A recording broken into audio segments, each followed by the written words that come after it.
नमस्कार. आपण गोविंदराव सावंत उजळम तालुका चाकूर जिल्हा लातूर यांच्या शेतामध्ये आहोत.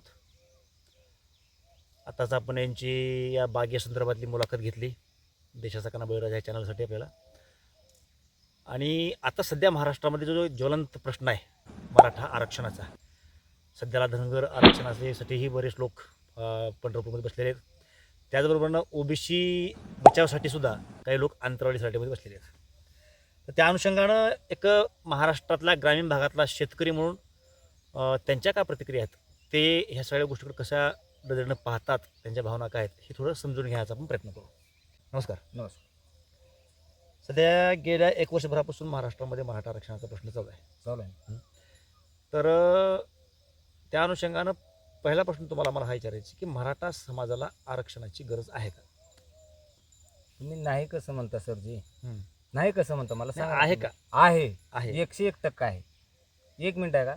आमच्या वडिलाला पूर्वी 12 एकर रान होतं. 12 एकर. आणि चुलत्याला 12 एकर, 24 एकर रान होतं. आमच्या वडिलाला आम्ही चौघं भाऊ आहेत. आम्हाला रान किती आलं? 3 एकर आलं. बरोबर आहे. मला 2 मुलं आहेत. रान किती आलं? 1.5 एकर. आता माझा दोन्ही मुलं माझे बेकार आहेत. दोन्ही मुलं बेकार आहेत. आणि दोन्ही मुलाची डिग्री झालेली. मग काय करायचं? लग्न झाले, लेकर थोरल्या मुलाला लेकरू झाले. मग कुठं जायचं त्यांना? आता 1.5 एकर मध्ये त्यांना कसं कुठून भागवायचं? म्हणजे आज परिस्थिती ती नाही, भागना गेले, आर्थिक टंचाई वाढलेली आहे आणि त्यामुळे आरक्षणाची गरज आहे. अहो, या नुसत्या ह्या उदरनिर्वाहासाठीच नाही हो. शिक्षणामध्ये जावा तुम्ही. आता आमच्या बायकोचा एक भाऊ आहे, ते MPSC वगैरे परीक्षा देत देत ती पागल होऊन गेले. पुण्याला राहत होते, आता गावाकडे पण नाही गेले. ती कुठे बेपत्ता आहे. काय करायचं त्याचं? आता आमच्या गावातला एक मुलगा लागला, PSI झाला, त्याच्याबरोबर दोघांनी परीक्षा दिली, फक्त 1% यायला कमी होता. बस. म्हणजे आरक्षण नसल्यामुळे टक्केवारी कमी आहे, त्यामुळे बरेच लोकांना संधी हुकलेली त्यासाठी आरक्षणाची गरज. मग बरं, माझा वर्षभरामध्ये चला हे मान्य आहे, महाराष्ट्रातली बहुतांशी जनता, बरेच समाज आहेत की ज्यांनाही वाटतं की महाराष्ट्र समाजातील जे गोरगरीब आहेत त्यांना आरक्षण भेटलं पाहिजे. सरकार दिना गेलं. आता तुम्ही वर्षभरापासून पूर्ण मराठा समाज तर ऐकतोयच, पण पूर्ण महाराष्ट्रसुद्धा ऐकतोय. मला वाटतं जरांगे पाटलांनी वारंवार भाषणं करून किंवा मग मुख्यमंत्री असतील, ही चर्चा फार मोठी झाली आहे. त्यातून नेमकं ह्या मराठा आरक्षणाचं नेमकं चाललंय काय हे बऱ्याच अंशी महाराष्ट्रातल्या लोकांना कळाले. तुम्हाला काय वाटतं की महाराष्ट्र सरकार जी मराठा समाजाला आरक्षण देण्यात गेले, ह्याच्यामध्ये काही कायदेशीर टेक्निकल काही अडचणी आहेत म्हणून देण्यात गेले का काही राजकारणाचा हेतू डोळ्यासमोर ठेवून देण्यात गेले? तुमचं मत काय आहे बाबतीमध्ये? उघडा आम्ही शेतकरी आहेत, आम्हाला कळायला लागलंय कशामुळे करायला लागलेत. फक्त त्यांच्या खाल्ल्या खुर्च्या आबादित पाहिजे. आज कसं म्हणाला तुम्ही? त्यांना खुर्ची प्यार आहे, समाज प्यार नाही, गोरगरीब जनता प्यार नाही. त्यांना फक्त वोट बँक सांभाळायची, वोट बँक पाहिजे यांना.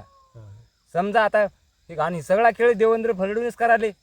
आम्हासारख्या मूर्ख माणसाला का शेतातल्या शेतकऱ्याला हे कळाले, सुशिक्षिताला का कळत नाही? कशामुळे कळत नाही? हे सगळं आमच्या समाजामध्ये तेढ निर्माण करायला, भांडणं लागायला. पण आमच्या खेडेगावामध्ये समाज 12 बोलतेदार, सर्व जाती धर्माचे लोक. आता रात्रचं उदाहरण सांगतो मी. माझ्या शेजारला घर आहे, त्याची बायको आजारी पडली. मी स्वतः गाडीवर रात्री 11 वाजता नेले दवाखान्यात चाकूरला. बरोबर. मी स्वतः नेला गाडीवर. बरोबर. मग आम्ही हा द्वेष बाळगायचा का असल्या शासनाचा ऐकून, त्या देवेंद्र फडणवीसचा ऐकून आम्ही असं वागायचं का? अहो, एकमेकाला आम्हाला तेल कमी पडलं घरात तर आम्ही एकमेकाच्या उसणं आणतोय, मीठ कमी पडलं तर चटणी कमी पडली तर उसणं आणतोय. बरोबर.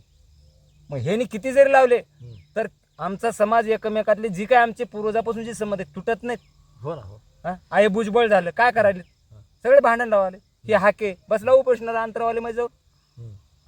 शासनाला कळत नाही. एवढा बंदोबस्त केले, त्या जरांगीला भेटायला झाला, जरांगी पाटलाला बंदोबस्त लावलाय. ते माझे जिल्हाध्यक्ष, जिल्हाधिकारी, आजच्या न्यूजला बघा तुम्ही, जिल्हा अधिकाऱ्याची गाडी माझी होती, ती रिटायर झालेली, त्यांची गाडी अडवल्या पोलिसांनी. त्यांनी काय सांगितलं, नियमानं कलेक्टरची तुम्हाला परवानगी पाहिजे म्हणून तिकडे चिटकावा तसं म्हणले त्यांनी. ऐका तुम्ही मोबाईलवर. मग एवढं असं असते का? अंतरावली जागेल काय होते? बरं, एवढा बंदोबस्त. त्याच्यामध्ये त्या नवनाथ काय तर त्यांचं नाव आहे बघा, वाघमारे. त्यांनी उपोषणाला बसत होते, त्यांना रोखवलं गेलं तिथं. आम्हाला मान्य. मग बाकीचे कुटुंब घुसले, यांना नाही कळत. हे शासनाला कळत नाही. जाणून बुजून मध्ये सोडाले त्यानं मागच्या दारानं.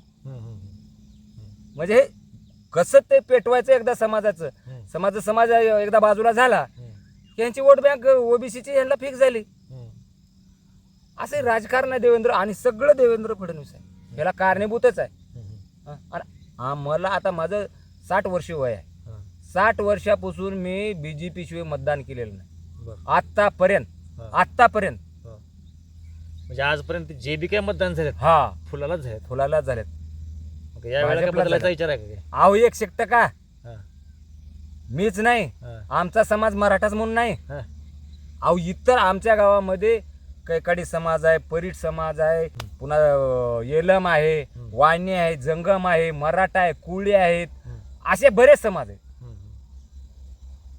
हे सगळे समाजाचं ही भांडण लावायला कळणार गेले काय समाजात. हे सगळे आता आम्हाला काय काम असते. आता आम्ही गेलो, मी माळकरी भजनाचा एक बसतो, 12 जातीचे माझ्या आम्ही भजनात बसतो. ही सगळे आमची चर्चा आहे. लावून दिले कोण लावून द्याले? देवेंद्र फडणवीस कोलताड खावाले. म्हणजे ही लोक सुद्धा चर्चा करू लागलेत. लोक आमची चर्चा लोक करायले, त्या समाजाचे लोक करायले. अजून का पाहिजे? म्हणजे एवढं मूर्ख जर राहिले नाही. आता देवेंद्र फडणवीस स्वतःला शहाणं समजायचं काही कारण नाही. अडाणी माणूस जर आमच्यासारखा शेतकरी जर असं तुम्हाला सांगतो, मग आता शिकलेल्याची किंवा खरोखर राजकारणात थोडस अनुभव आहे ते लोकांना काय कळत असेल? आमच्यापेक्षा ज्ञान असेल नाही. ते तर आहे ना. मग कसं म्हणलं?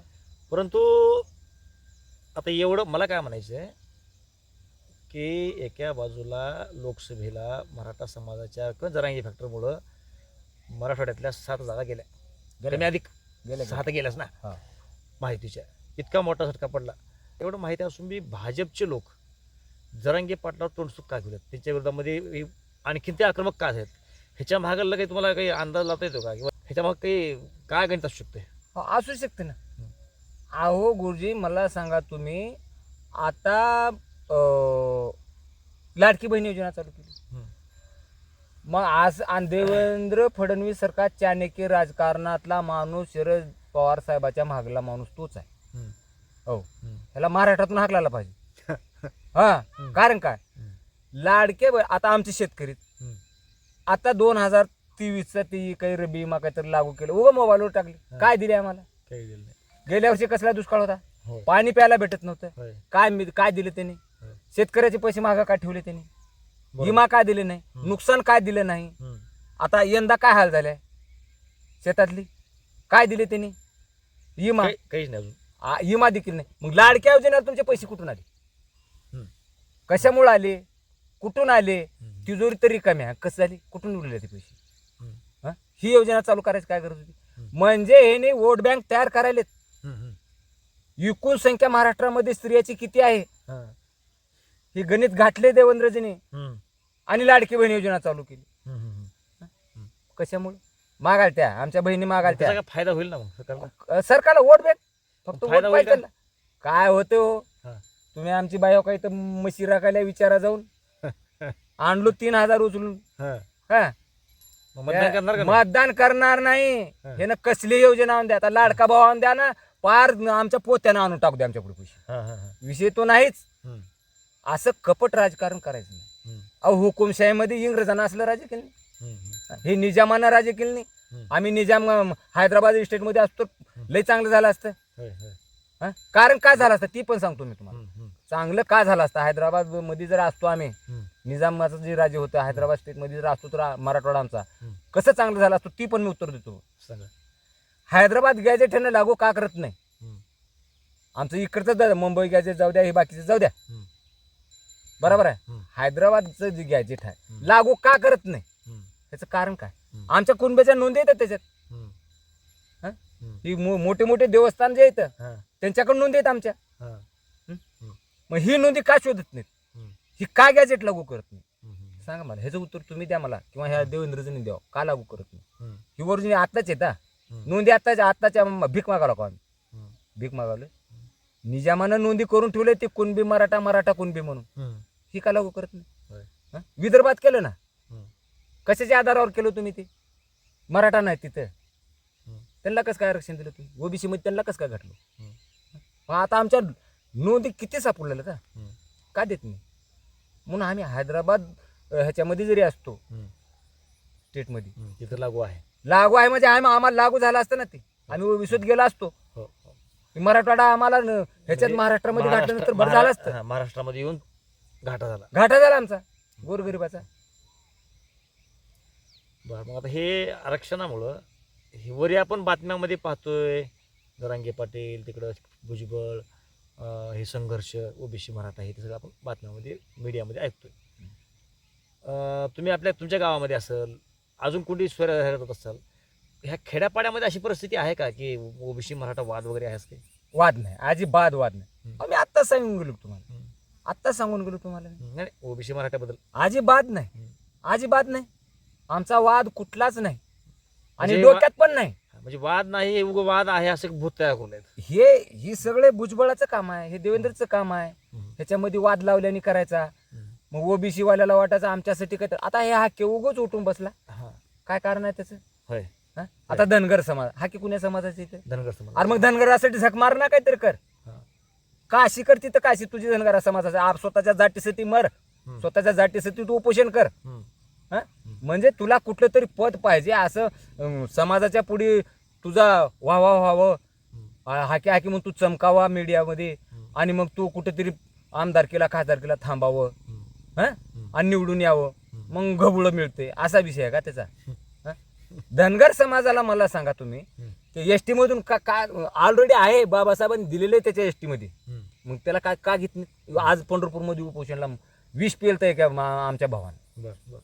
धनगर बांधवांना भाऊच आहे ना आमचा. मग विष पेण्याची वेळ कुठपर्यंत आली? आमच्या मराठ्याची बळी किती गेल्यात, बाया रंटक्या झाल्या. नोकऱ्या देतो म्हणलं, का दिलं शिंदेनं का दिला? अवा अंगात आग पडते, घाम फुटलाय का बोलताना नुसतं. आम्हाला बी येते काहीतरी टेन्शन, आम्ही काय करलो? सकाळला जेवला, दुपारचं जेवायला घरला गेली नाही, आज आंघोळ केली नाही, इथं झकमारी करायला शेतात. बरोबर. कसं बोलायला तुम्ही? काहीतरी हे अहो गेलं ती पहिलं एखादी कसं आहे बुजवणं करून वांग्याचं भूत राहिलं नाही आता. आता राहिलं नाही, समाज लय शाना झालाय.